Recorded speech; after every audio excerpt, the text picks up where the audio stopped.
Okay, some news bits and global news on the screen, and these are important. We'll try and get a perspective as well.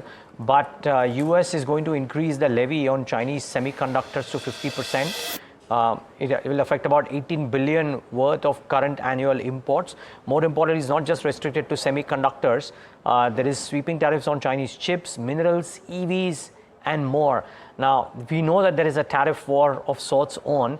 This is taking it a step further, and this is happening at a point of time when the whole of last week, Janet Yellen and some of the others have spoken about how maybe there might be some restraint from both sides. So clearly, this is important to monitor.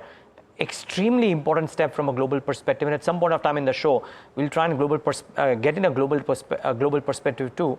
But Tamanna, suffice to say, arguably in terms of news flow, the biggest news element of the day thus far. Absolutely, and it's going to have huge ramifications throughout the next 24-hour cycle when you see how US markets respond and Asian markets respond.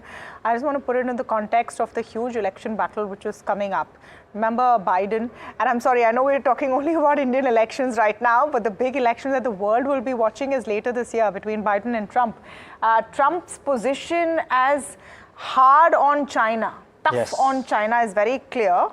He's the biggest contender to Biden, who right now wants to show that I'm also strict with China and tough on China. So, you know, it's that sort of outlook that you're seeing. And on Chinese chips, minerals and electric vehicles, it's going to impact Tesla. Of course, a lot of other things are in play as well.